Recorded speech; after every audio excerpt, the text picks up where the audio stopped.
Good morning. 12th biology online class में आप सभी का स्वागत है। अपने ऑनलाइन क्लास में जो कल की लास्ट क्लास थी, उस कल की लास्ट क्लास में अपने चल रहा था निष्क्रिय अवशोषण, और इस निष्क्रिय अवशोषण में 3 थ्योरी जब मैंने कल बताई थी, उनमें से 2 थ्योरी कंप्लीट हो गई थी। एक सहती प्रवाह सिद्धांत हो गया था और दूसरा हो गया था आयन विनिमय सिद्धांत। ये 2 सिद्धांत कल कंप्लीट हो चुके थे। इसका तीसरा सिद्धांत बच गया था डोनन साम्यावस्था सिद्धांत, जिसके बारे में ये कहा गया था कि नेक्स्ट क्लास के बारे में इसको बताया जाएगा। आज डोनन साम्यावस्था का सिद्धांत भी पढ़ेंगे और सक्रिय अवशोषण भी पढ़ेंगे। तो जो टॉपिक कल क्लास में रनिंग में चल रहा था, उसी का थर्ड पॉइंट डालेगा। जैसे नंबर 1 सहती प्रवाह सिद्धांत, नंबर 2 आयन विनिमय सिद्धांत, और इसी का थर्ड कंटिन्यू डालेगा, उसी का थर्ड डालेगा डोनन साम्यावस्था सिद्धांत।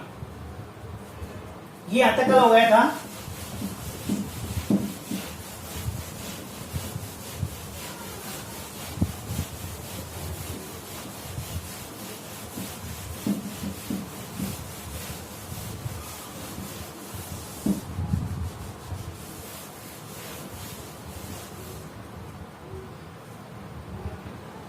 पीरियड नंबर 7 और इसका थर्ड आता है डोनन साम्यावस्था सिद्धांत। डोनन साम्यावस्था सिद्धांत तो भी डालिए, थर्ड पॉइंट डालिए डोनन साम्यावस्था सिद्धांत।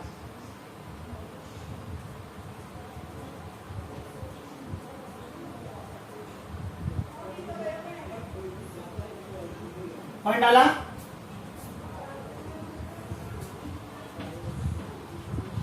यह सिद्धांत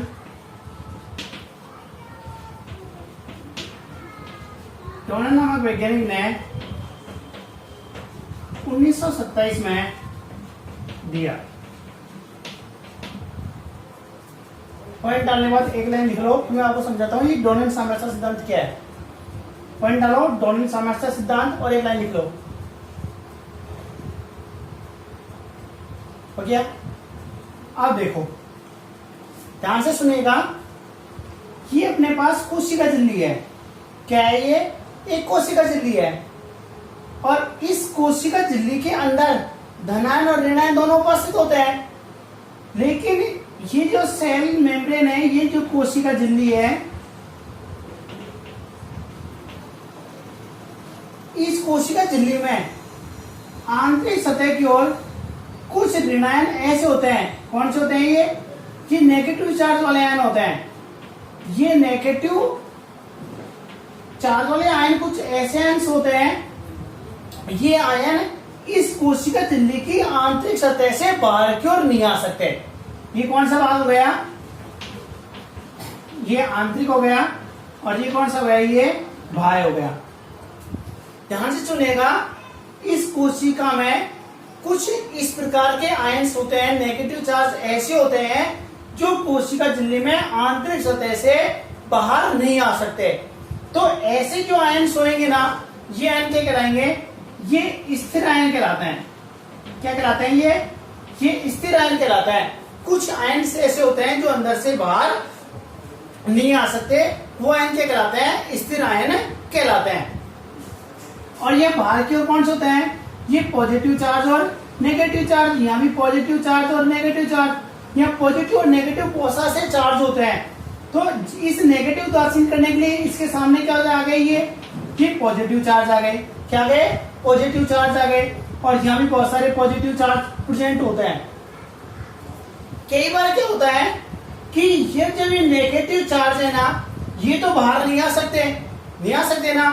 इसलिए कई बार क्या होता है कि जो धनायन होते हैं ना, ये धनायन कहा जाता है बाह्य क्षेत्र में आ जाते हैं।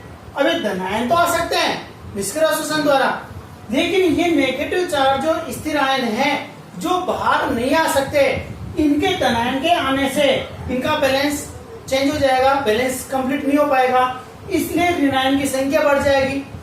अब ऋणायन की संख्या बढ़ गई तो इन ऋणायनों की संख्या बढ़ने के कारण इस बाह्य विलयन से कोई भी पॉजिटिव चार्ज कहां पहुंच जाता है, अंदर पहुंच जाता है। किसको? इन ऋण आयनों को उदासीन करने के लिए बाह्य विलयन से कोई भी पॉजिटिव चार्ज यहाँ पहुंच जाता है।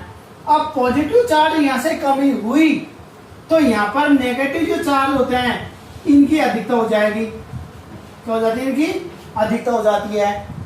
जो यहाँ से बैलेंस करने के लिए अनकंप्लीट रूप से गए तो इसी सिद्धांत को कहते हैं डोनर साम्यावस्था कहते हैं। सुन लीजिए बात दोबारा, देखो कोशिका, ये मान के चलो आप तो कोशिका झिल्ली के अंदर कुछ ऋण आयन ऐसे होते हैं जो इस कोशिका झिल्ली से बाहर की ओर नहीं आ सकते।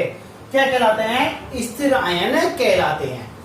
जबकि बाह्य विलयन में धनायन और ऋणायन दोनों प्रेजेंट होते हैं। अब किसी भी कारण से जब आंतरिक भाग होता है, जब इस आंतरिक भाग में ऋणायन की संख्या बढ़ जाती है, ऋणायन आवेश बढ़ जाते हैं, तो इन्हें उदासीन करने के लिए इस बाह्य विलयन में से कोई भी पॉजिटिव आयन यहाँ पहुंच जाते हैं, जिसके कारण बाह्य विलयन में ऋणायनों की संख्या में वृद्धि हो जाती है। इस सिद्धांत को ही डोनर साम्य अवस्था सिद्धांत कहते हैं। हाँ, तो ये ध्यान रखिए बस। कुछ कोशिका झिल्ली के अंदर ऋणायन होते हैं जो बाहर नहीं आ सकते हैं। क्या कहलाते हैं? स्थिर आयन कहलाते हैं। जब कई बार कुछ कंडीशन ऐसी होती है, इस स्थिर आयनों की संख्या में वृद्धि हो जाती है, तो इन्हें उदासीन करने के लिए बाह्य विलयन से धनायन प्रवेश कर जाते हैं, जिससे बाह्य विलयन में ऋणायनों की संख्या बढ़ जाती है। इस सिद्धांत को डोनर साम्यावस्था सिद्धांत कहते हैं। नाम दो डोनर, डोनर मतलब क्या होता है? डोनेशन। और डोनेट करने के बाद कुछ समय के लिए डोनेट कर दिया, डोनेशन से एडिशन ले लिया, लेकिन वो कैसा होता है? स्थायी तौर पर नहीं होता है। और इसीलिए क्या कहते हैं? इसको डोनर साम्यावस्था सिद्धांत कहते हैं। खुद वैज्ञानिक का नाम है, इसलिए इसका नाम डोनर पड़ा है। डोनेशन वाला सिस्टम अलग है, वो तो मैंने आपको बताने के लिए किया है। बाकी डोनर नामक वैज्ञानिक था, इसलिए इसका नाम पड़ा है डोनर साम्यावस्था सिद्धांत। ठीक है, देखिए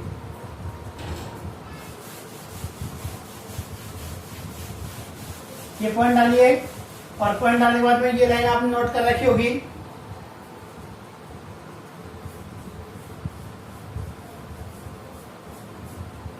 देखो इसमें आगे, इस सिद्धांत के अनुसार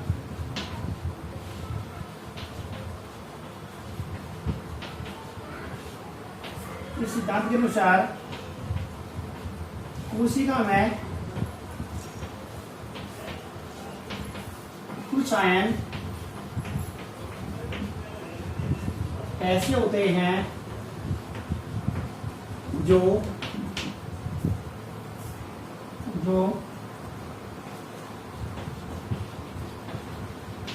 कोशिका झिल्ली से बाहर नहीं निकल पाते हैं,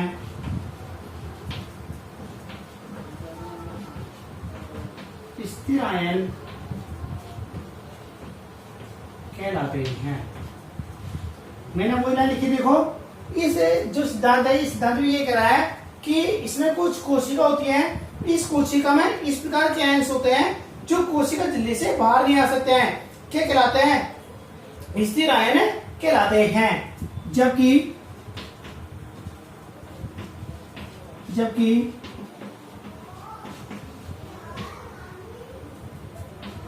बाह्य क्षेत्र से धनायन आसानी से प्रवेश कर सकते हैं। जबकि जो बाह्य विलयन होता है, उस बाह्य विलयन में से धनायन जो ऋणायन होते हैं वो आसानी से प्रवेश कर सकते हैं।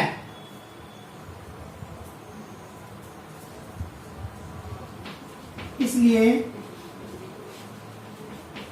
कोशिका झिल्ली के बाह्य व आंतरिक भाग में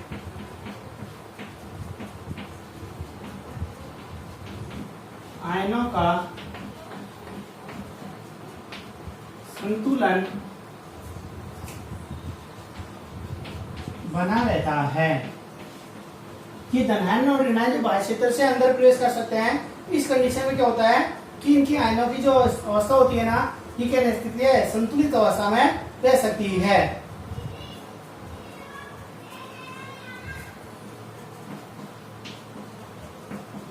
जो आयन आंतरिक भाग से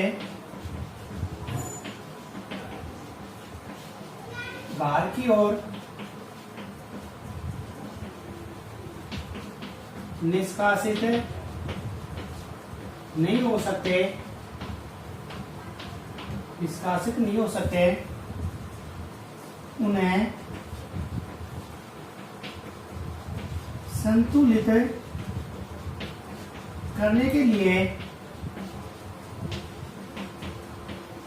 बाह्य से धनायन अंदर प्रवेश कर जाते हैं, अंदर प्रवेश कर जाते हैं, जिससे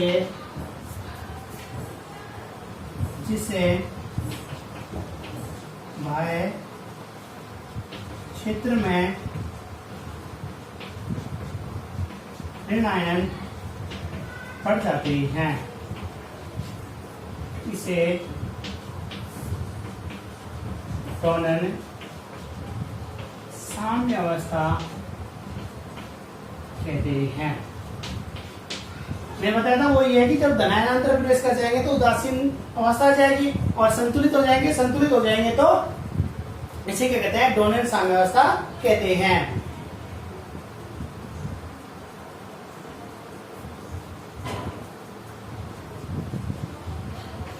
इसका महत्व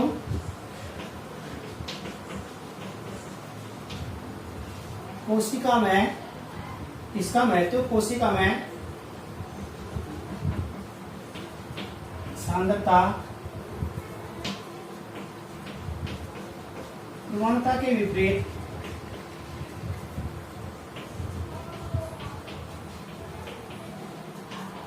आयनों का एकत्रित करना है, ये कहलाता है डोनन साम्य अवस्था। इसको यहीं पे लिखिएगा।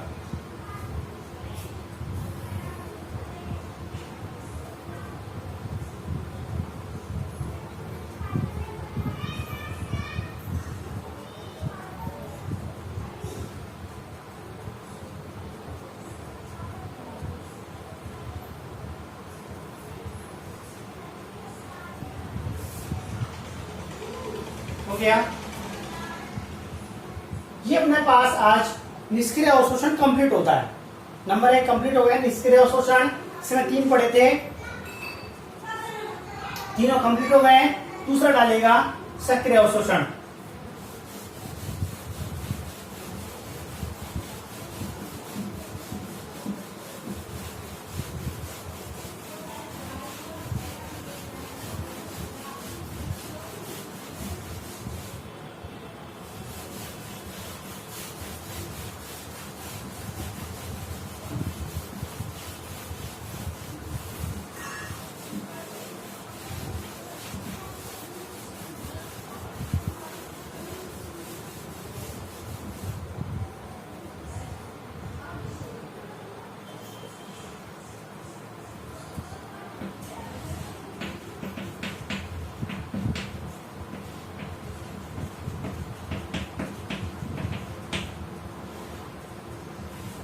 दूसरा डालिए सक्रिय अवशोषण।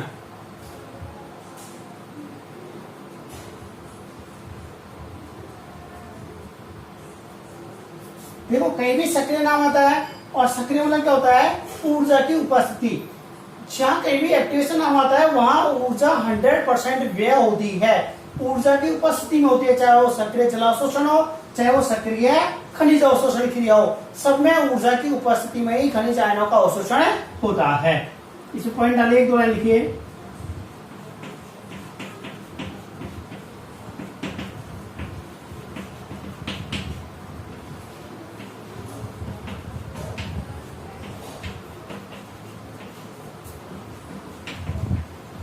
इस सिद्धांत के अनुसार खनिज तत्वों सांद्रता प्रवणता या वैद्युत रासायनिक प्रवणता के विपरीत गमन करते हैं।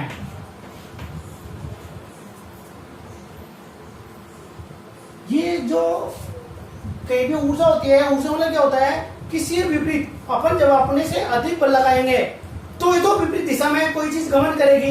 इसलिए क्या होता है, जो सांद्रता प्रवणता के विपरीत यदि आयनों का अवशोषण होना है तो वहां पर अतिरिक्त मात्रा में ऊर्जा व्यय होती है।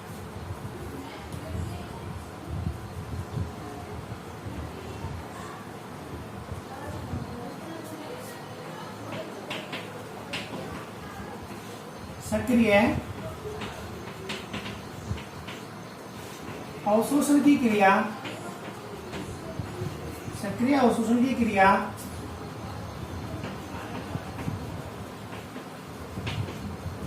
कोशिकाओं की उपापचयी क्रियाओं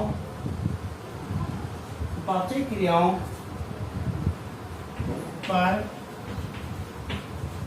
निर्भर करती है।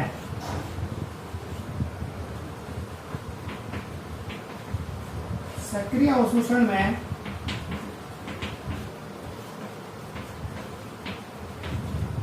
ऊर्जा की आवश्यकता होती है।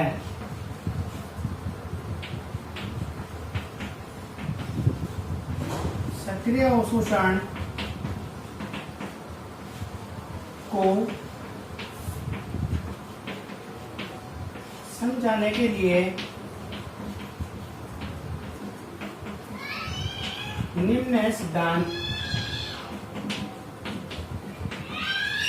क्रियाशील हैं। ये पॉइंट डाल के, सक्रिय अवशोषण डाल के पॉइंट नोट कीजिए।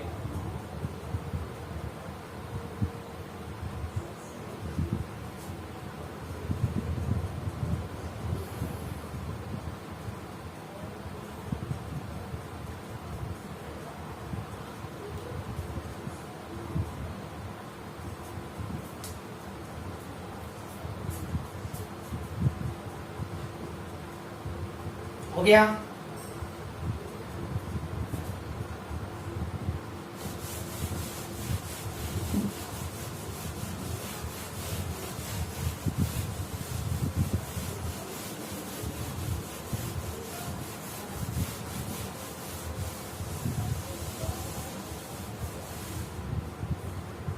पहला सिद्धांत लिखिए,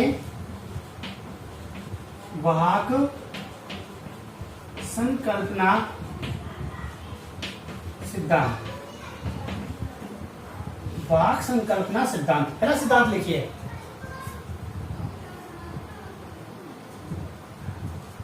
देखो, वाहक का मतलब ले जाने वाला। अब ये पता है कि अपने जो कुछ है, जो कोशिका झिल्ली होती है ना, इस कोशिका झिल्ली से कुछ आयंस होते हैं ना, वो पारगमित नहीं हो पाते हैं। जनरल अवस्था में देखा जाए तो कुछ आयंस ऐसे होते हैं जो कोशिका झिल्ली को पारगमित करने में असक्षम होते हैं।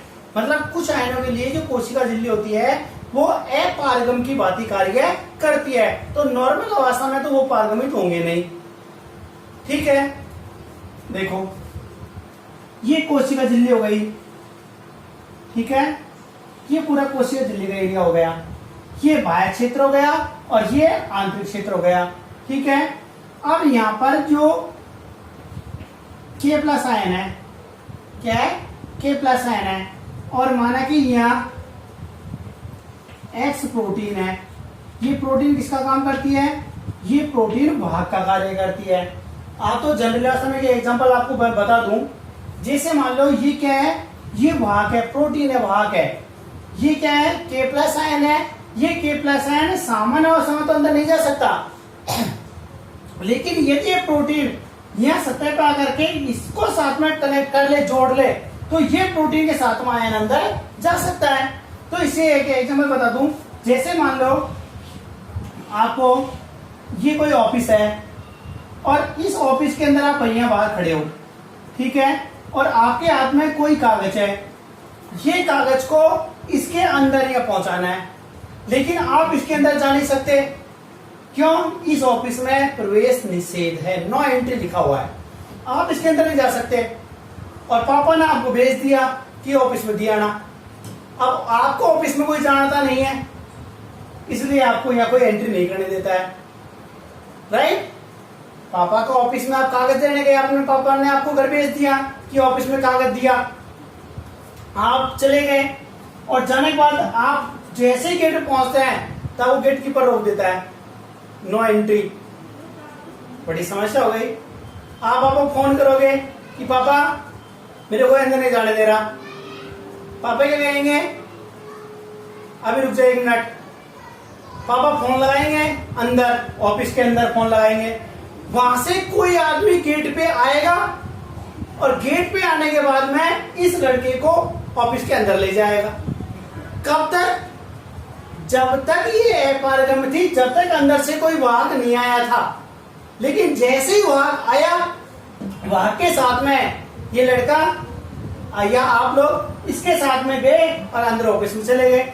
तो उसी प्रकार से ये जो K+ आयन होता है, ये K+ आयन इसके अंदर तो नहीं जा सकता, लेकिन यदि वाहक के साथ में जुड़ जाए तो ये वाहक इस धनायन या ऋणायन को यहाँ से आसानी से ले जा सकता है। तो ये वाहक कब एक्टिवेट होगा? जब इसको एनर्जी मिलेगी। क्या मिलेगी? एनर्जी मिलेगी। और एनर्जी मिलेगी तो ये क्या हो जाएगा? एक्टिव हो जाएगा, और एक्टिव हो जाएगा तो इसको यहाँ से ले जाएगा। तो ये जैसे ही यहाँ से जो वाहक प्रोटीन है ये क्या हो जाएगी? ये सक्रिय हो जाएगी, और सक्रिय होते ही यहाँ से क्या बन गया? KX बन गया। और जैसे KX बना तो यहाँ से क्या निकल गया? K+ आयन बाहर निकल गया, क्योंकि आंतरिक सतह पे जाना है इसको, यहाँ ले जाके इसको छोड़ दिया। यहाँ से क्या रह गया? ये X, यहाँ से फिर X रह गया, ये कैसे रह गया? निष्क्रिय। फिर दोबारा कैसे हो गया? ये निष्क्रिय X रह गया। तो इस प्रकार से ये जो वाहक है ना, X प्रोटीन किसका काम कर रहा है? वाहक का काम कर रहा है। तो यहाँ से जो वाहक होता है इस आयन को यहाँ से इधर ले जाता है, इसको कहते हैं वाहक संकल्पना सिद्धांत। ठीक है, एक बार दोबारा सुन लीजिएगा। ये जो कुछ आयन ऐसे होते हैं जो कोशिका झिल्ली के लिए अपारगम होते हैं, मतलब कोशिका झिल्ली उन आयनों के लिए पारगम्यता नहीं दर्शाती है, उसके लिए सक्रिय अवशोषण में वाहक संकल्पना सिद्धांत क्रियाशील होता है। इसमें जो कोशिका झिल्ली होती है उसकी सतह पर कुछ प्रोटीन्स पाए जाते हैं, ये प्रोटीन वाहक का कार्य करते हैं। ये प्रोटीन जो बाह्य आयन होते हैं, अपारगम आयन होते हैं, उन आयनों को साथ में जोड़ करके और आंतरिक सतह पर उसको मुक्त कर देते हैं, इसलिए इसको कहते हैं वाहक संकल्पना सिद्धांत कहते हैं। ठीक है, लिखो पॉइंट डालो। वाहक संकल्पना सिद्धांत लिखा देता हूं इसमें। इस सिद्धांत के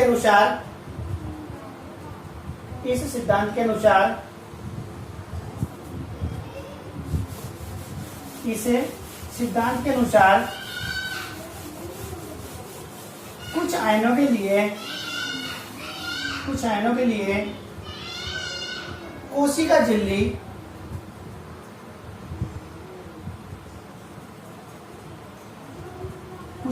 लिए कोशिका झिल्ली अपारगम्यता दर्शाती है।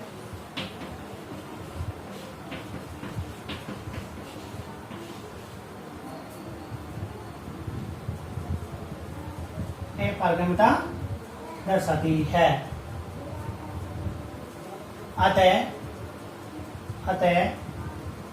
ये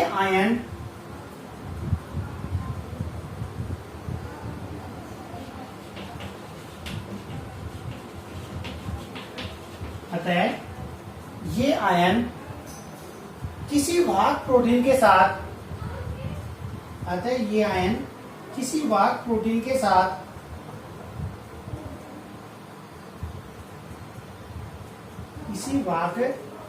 साथ आंतरिक सतह पर पहुंचकर मुक्त हो जाते हैं। आंतरिक सतह पर पहुंचकर मुक्त हो जाते हैं। अगला इस लिखिए। इस सिद्धांत के अनुसार इस सिद्धांत के अनुसार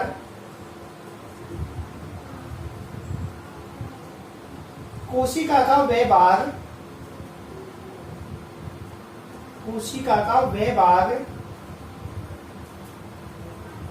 जिसमें आयनों का स्थानांतरण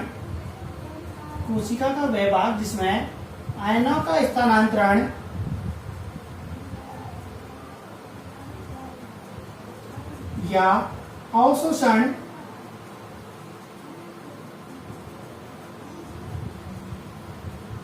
उपापचयी ऊर्जा के प्रयोग से होता है। उपापचयी ऊर्जा के प्रयोग से होता है।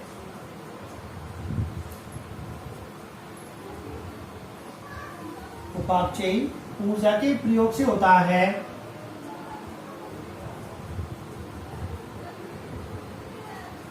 उसे आंतरिक द्विक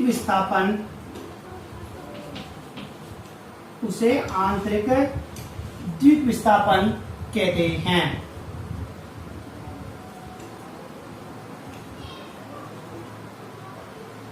आंतरिक द्विक विस्थापन कहते हैं।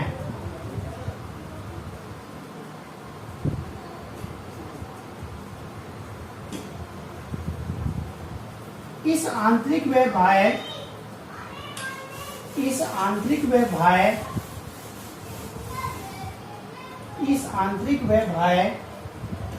द्विक स्थान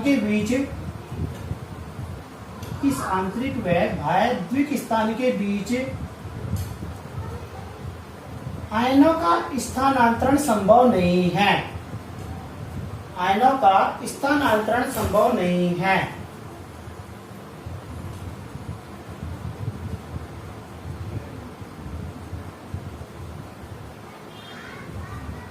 इसलिए ये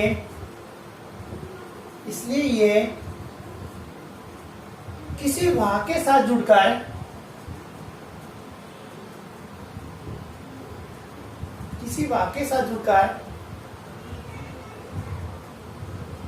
आयन वाहक संमिश्र बनाते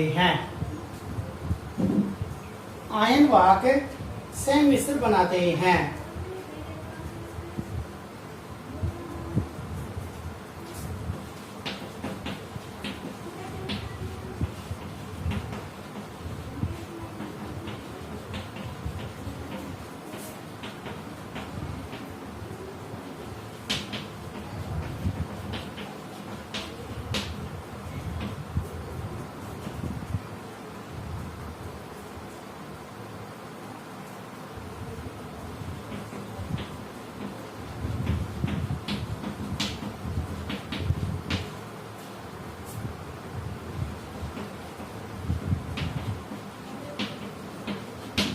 ये लिखिए, देखो कोई भी वाहक होएगा, ये वाहक एटीपी ऊर्जा की उपस्थिति में क्या हो जाएगा, एक्टिवेट हो जाएगा। इसको अपन क्या कहते हैं, सक्रिय वाहक कहते हैं। ये जो सक्रिय वाहक होता है ये आयन के साथ जुड़ करके वाहक आयन से मिश्र का निर्माण करेगा, कॉम्प्लेक्स का निर्माण करेगा। और जैसे ही ये वाहक से मिश्र आयन आंतरिक सतह पर पहुंचेगा तो आंतरिक सतह पर पहुंचते ही आयन क्या हो जाएगा, वहां से मुक्त हो जाएंगे और जो वाहक हो जाएगा फिर दोबारा कैसा हो जाएगा, निष्क्रिय वाहक के रूप में रह जाएगा। ये लिखिएगा ये ओके।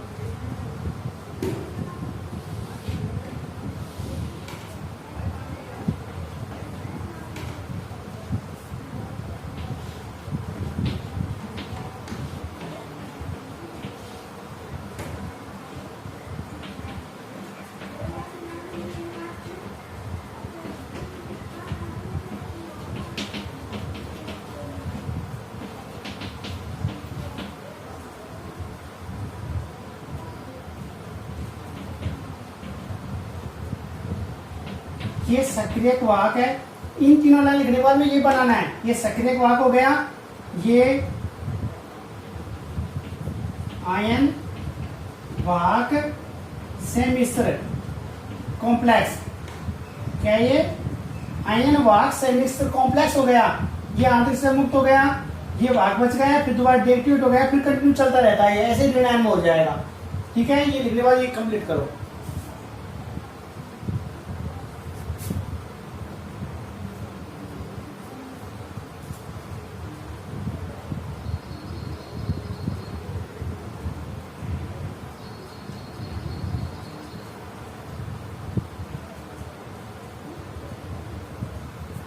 ये सिद्धांत दिया था डैन हॉर्नर।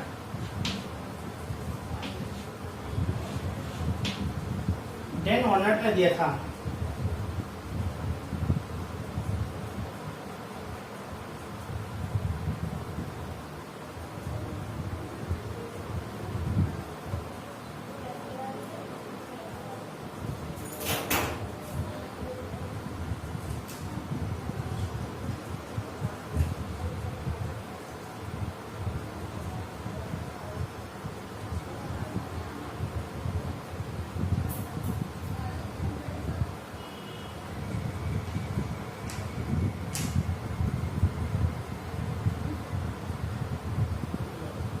हो गया कंप्लीट।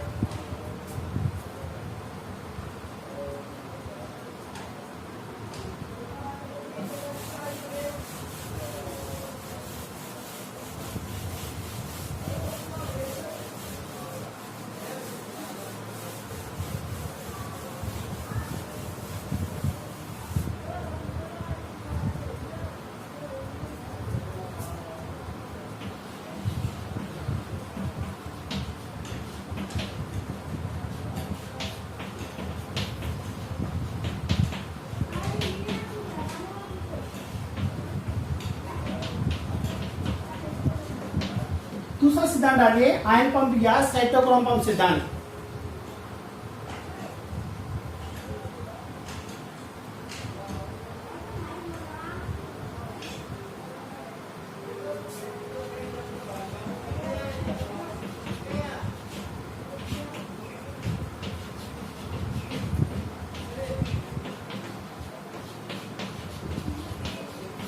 ये सिद्धांत दिया था लुंडेगार्ड और बर्स्ट्रॉम ने 1933 में सिद्धांत दिया था।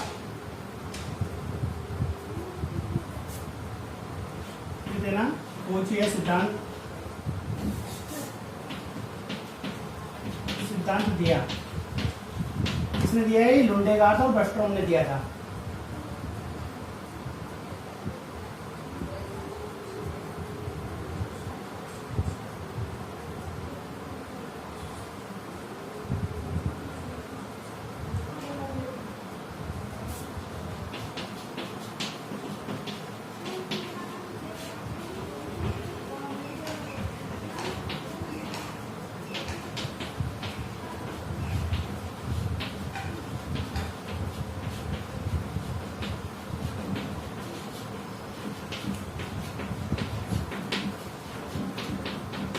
इस सिद्धांत के अनुसार पादपों की श्वसन दर का सीधा संबंध पादपों द्वारा अवशोषित ऋणायनों से होता है।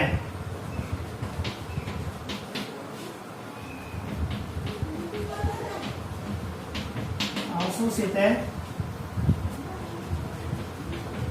ऋणायनों से होता है। इसको सेम लिखे। देखो साइटोक्रोम आयन पंप कब होता है? एक तरीके से आयनों को स्पीड से पुंज करना। ये जो साइटोक्रोम होता है, जो आयन ऐसे होते हैं जो आयन झिल्ली को पारगमन नहीं कर सकते, उन आयनों क्या करते हैं? वो स्पीड से भेजते हैं। और जब पंप करते हैं तो पंप करने से क्या होता है? वो स्पीड से वो उसके अंदर वो प्रवेश कर जाते हैं। तो इसलिए क्या कहते हैं? अपने पंप नहीं होता है मोटर का। मोटर पंप क्या होता है? प्रेशर से पानी को फेंकेगा। तो कुछ कण ऐसे होते हैं जो भारी होने के कारण वो नहीं आ पाते हैं, लेकिन जैसे ही पानी का प्रेशर होता है तो पानी के प्रेशर के साथ में वो भी बाहर निकल जाते हैं। तो उसी प्रकार से क्या होता है कि साइटोक्रोम भी क्या करता है? एक प्रकार से आयनों का पुंज होता है जो स्पीड से आने से आयन होते हैं वो कोशिश झिल्ली के अंदर प्रवेश कर जाता है। इसको लिखो ये भाइयों।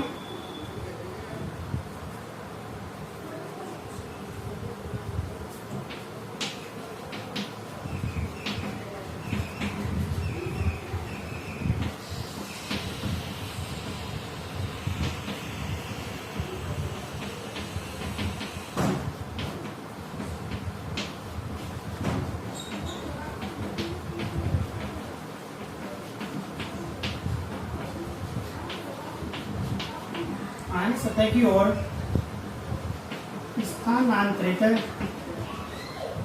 करता है। ये साइटोक्रोम होता है ना, ये बाह्य सतह पर जो आयन ऐसे होते हैं जो अपारगमित होते हैं उनको आंतरिक सतह की ओर स्थानांतरित करता है।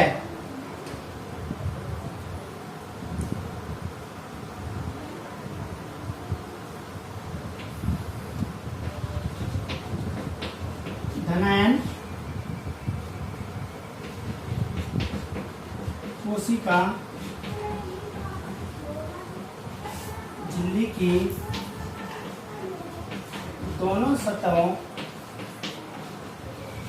की ओर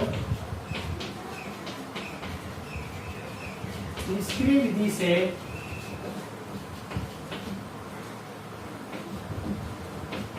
स्थानांतरित होते हैं। ये नोट करो ये भाई हो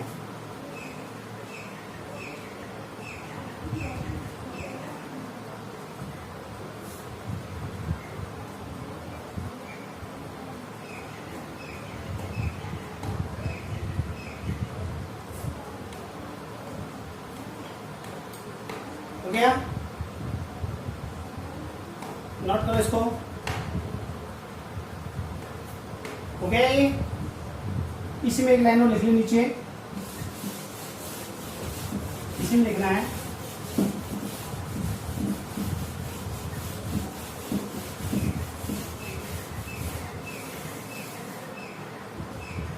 देखो ये कौन सी हो गई बाह्य सतह, ये क्या हो गई अवरोधक झिल्ली, और ये कौन सा हो गया ये आंतरिक भाग हो गया। अपने पास जो पॉजिटिव होते हैं धनायन होते हैं ये क्या कहलाते हैं, ये धनायन है। ये धनायन होते हैं ना, ये तो क्या दर्शाते हैं, ये तो निष्क्रिय प्रवाह से आंतरिक सतह में पहुंच जाते हैं।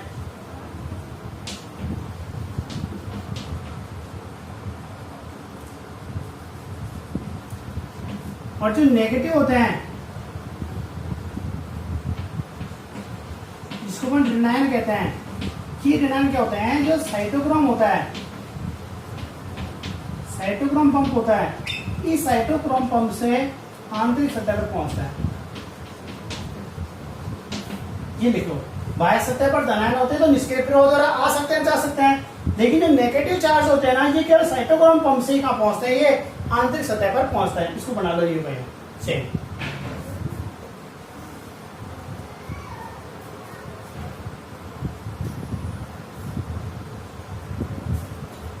ये अपना लेसन 8 कंप्लीट भी हो गया, टॉपिक भी कंप्लीट हो गया।